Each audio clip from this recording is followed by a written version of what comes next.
Breaking. Sarah Ferguson's shocking downfall, the untold truth behind the Duchess's fall from grace that will stun you. Welcome to B News. How does a woman go from marrying a prince in a fairy tale wedding watched by millions to becoming one of the most controversial figures in royal history? On October 28, 2025, as new revelations continue to emerge about Sarah Ferguson, Duchess of York, we find ourselves asking whether we're witnessing the final chapter in one of the most dramatic royal stories of our time. For nearly 4 decades, Sarah Ferguson has lived a life that swings wildly between triumph and disaster, adoration and ridicule, palace privilege and public humiliation. What secrets from her past continue to haunt her present? And what does her tumultuous journey tell us about the brutal realities of royal life and the price of choosing authenticity over conformity? Before we dive deep into this shocking story, make sure you hit that subscribe button right now and ring the notification bell. If you're as captivated as millions of others by Sarah Ferguson's extraordinary life, smash that like button and drop a comment below telling us whether you think she's a victim of circumstance or the architect of her own downfall. Sarah Margaret Ferguson was born on October 15, 1959, into an aristocratic British family with royal connections. Her father served as Prince Charles's polo manager. Her childhood was marked by privilege but also pain when her mother left the family when Sarah was just 12. Those who knew young Sarah described her as exuberant, warm, and eager to please, characteristics that would serve her both well and poorly in years ahead. Her path to royal marriage began through friendship with Princess Diana, who encouraged the relationship between Sarah and Prince Andrew, Queen Elizabeth II's second son and one of Britain's most eligible bachelors fresh from his celebrated service in the Falklands War. The romance between Sarah and Andrew captured public imagination in the mid-1980s. Where Diana seemed fragile and constrained, Sarah appeared robust and joyful. Where Charles and Diana's relationship carried undertones of duty and mismatch, Andrew and Sarah seemed genuinely in love. When Andrew proposed in 1986, the nation celebrated. The wedding at Westminster Abbey on July 23, 1986, was watched by 500 million people worldwide. Sarah wore an ivory silk dress with a 17-foot train, and her obvious joy endeared her to millions. On that day, as she became Her Royal Highness the Duchess of York, Sarah stood at the pinnacle of privilege and promise. No one could have imagined the scandals and suffering that awaited her. The early marriage years brought genuine happiness but also seeds of future problems. The couple welcomed Princess Beatrice in 1988 and Princess Eugenie in 1990. However, Andrew's naval career meant extended absences. In their first 5 years of marriage, they reportedly spent only 40 days together annually.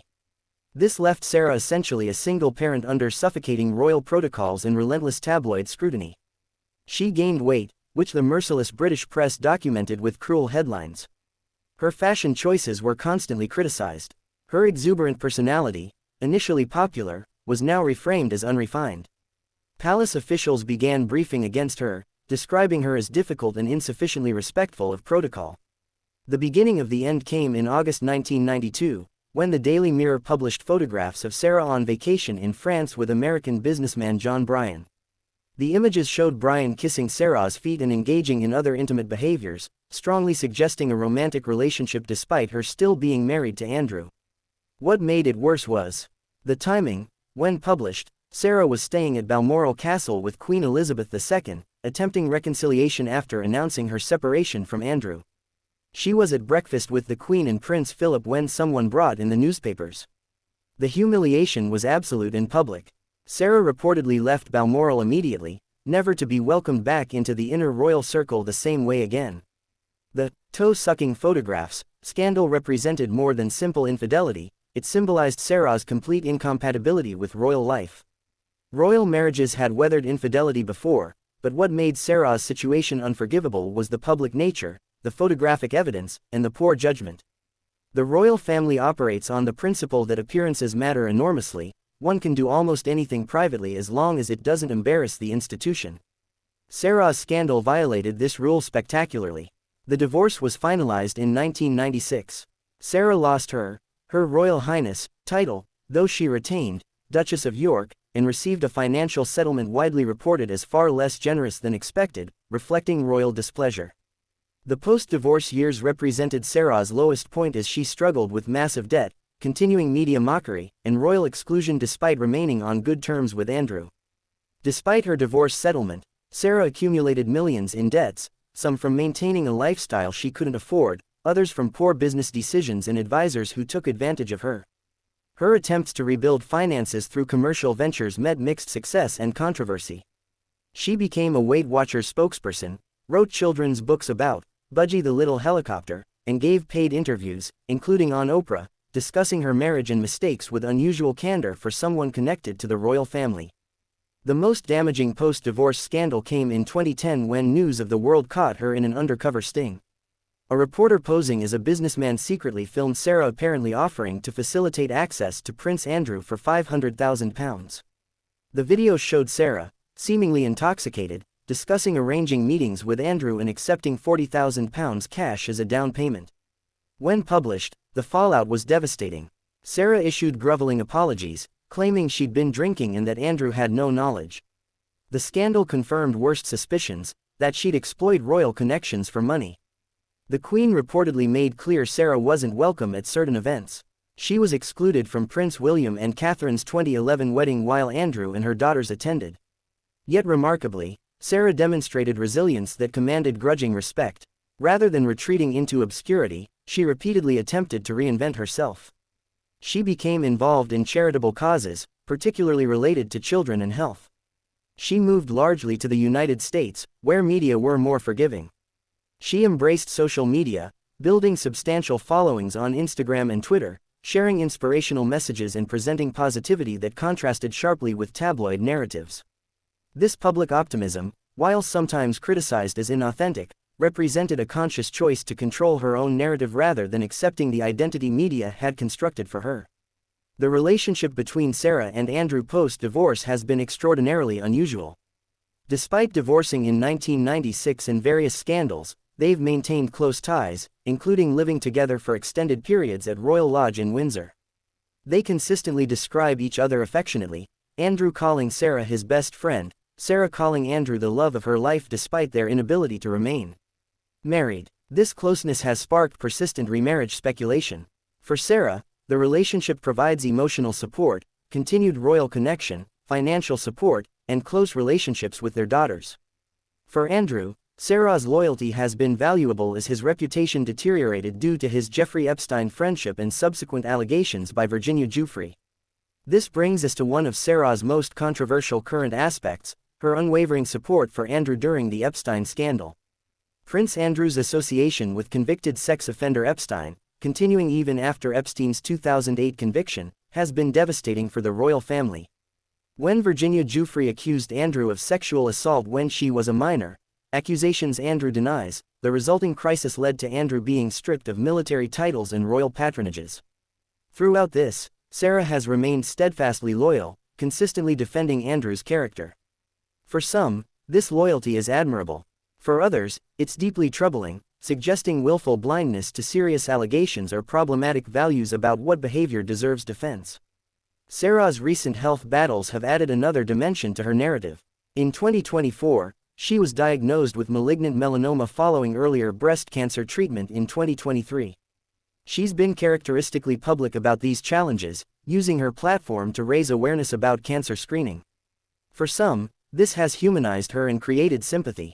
However, critics question whether her public discussion genuinely aims to help others or represents another attempt to generate sympathy and rehabilitate her image. The cynical view suggests she's weaponizing victimhood. The generous view sees someone using her platform to genuinely help others while rebuilding reputation and purpose. One clear bright spot is Sarah's relationship with her daughters, Beatrice and Eugenie, who've been unwavering in supporting their mother despite embarrassments and complications. Both princesses have defended Sarah publicly and maintained close relationships. They've navigated the difficult reality that their mother is controversial while their father faces serious allegations, circumstances they've handled with dignity. Sarah's success as a mother, raising two well-adjusted, accomplished women who maintain strong values and close family ties, is often overlooked in discussions focusing on scandals. Both daughters credit Sarah with being loving, present, and supportive even during her own struggles. So in October 2025, are we truly witnessing Sarah's downfall? She lost her royal position decades ago, there's no position left from which to fall. Financially, she's struggled for years. Her reputation has been damaged repeatedly. One could argue Sarah has already experienced her downfall, multiple downfalls, and survived them all, emerging not unscathed but still standing, still relevant, still generating public interest. From this perspective, talking about downfall in 2025 is misleading. We might more accurately describe her as living in a post-downfall state, navigating long-term consequences while attempting to build whatever positive legacy she can from the wreckage.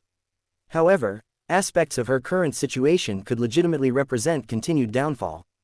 Her association with Andrew during his disgrace has further tarnished her reputation and raised serious judgment questions.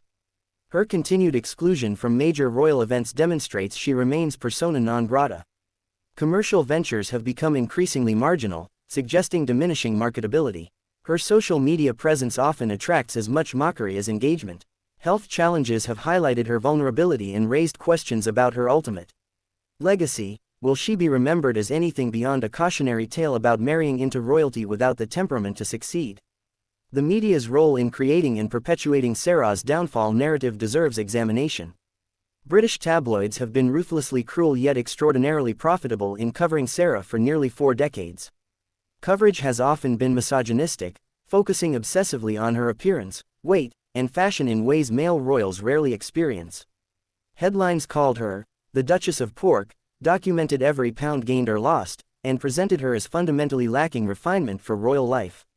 This relentless negativity has undoubtedly contributed to her struggles, creating a feedback loop where criticism damages her reputation and mental health, leading to poor decisions that generate more negative coverage.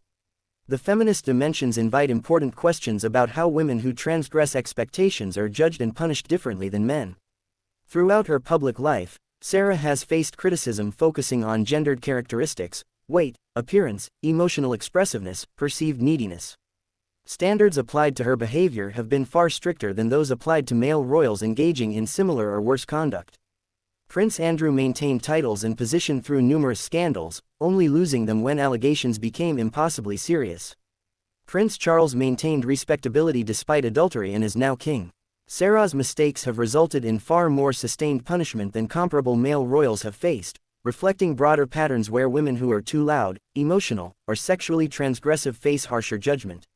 In final analysis, the question, downfall of a duchess, implies decline from an elevated position, but Sarah's story is far more complex.